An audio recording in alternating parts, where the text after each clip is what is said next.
সত্যিই খুব দুঃখজনক। কিন্তু বাহিনীর প্রধানরা কেন যেটা 5 মিনিটে ডিসপোজাল দিতে পারতেন সেটা এত বড় কাকক্ষেপণ করতে আছেন 5 বছরের ভেতরে।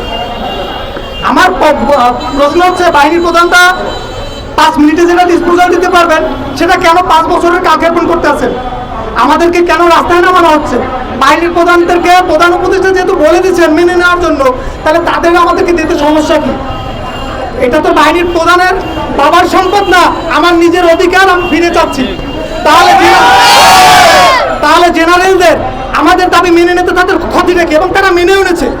এখন প্রশ্ন হচ্ছে সামরিক বাহিনীর সদস্যরা যেহেতু আমাদের দাবি দাওয়াটা মেনে নিয়েছে, 5 কর্মদিবসের কথা বলছেন এবং 9 মাস অতিক্রম করে ফেলছেন, আমাদেরকে দিচ্ছেন না, এখন কি আমরা ধরে নেব তারা মিথ্যা বলছেন? না, কখনোই সামরিক বাহিনী মিথ্যা বলতে পারেন, এটা আমি বিশ্বাস করতে পারি। কিন্তু আমার কাছে যেটা মনে হচ্ছে সামরিক বাহিনীর কতিপয় কিছু অফিসার আছে যারা আওয়ামী লীগের দোষর, আওয়ামী লীগের দালালরা ফ্যাসিবাদ সৃষ্টি করছে বাংলাদেশে। যতগুলো অকারেন্স হচ্ছে এই মানুষগুলো রাস্তায় তো নামার কোনো প্রয়োজন ছিল না, ঘাটিতেই ডিসপোজাল দিতে পারতেন। তারা ঘাটিতে ডিসপোজাল না দিয়ে আমাদেরকে রাস্তায় নামিয়ে দিচ্ছে।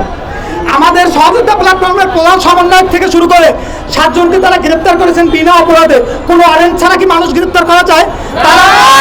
তারা বলছেন যে বাহিনীর নামে অপপ্রচার। আচ্ছা, এখানে বাহিনীর নামে কেউ অপপ্রচার চালাচ্ছে না স্যার, এখানে চালাচ্ছে কতিপয় কিছু বেগারত অফিসার যারা দেশের শত্রু অফিসার, এদের নামে আপনারা তো প্রধান উপদেষ্টার কথাই মানছেন না।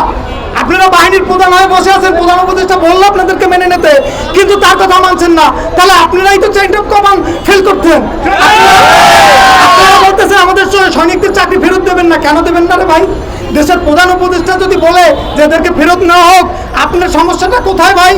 আমার ন্যায্য দাবি আপনার ফেরত দিতে সমস্যাটা কোথায়? আমরা 18 তারিখ আন্দোলন করব, এই কথাটা বলে আসছি আরও 3 মাস আগের থেকে। তাদেরকে বলছি, তাদেরকে তেল মারছি, কোনো কাজ হচ্ছে না, সাংবাদিক সম্মেলন করে বলা হয়েছে।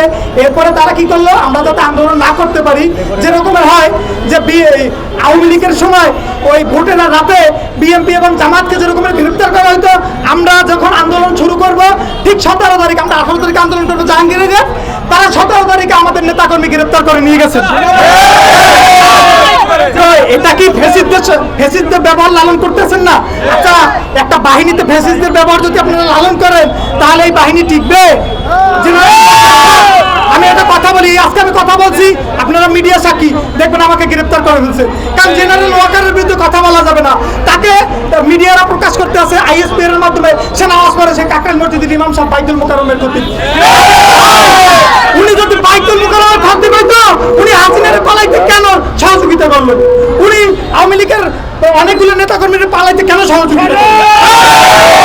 উনি বাইতুল মুকাররমের খতিব বানায় দেন একটা কুলাঙ্গার রে, যিনি যাকে প্রধান উপদেষ্টা হুকুম করছে আমাদেরকে মেনে নেওয়ার জন্য, তিনি আমাদের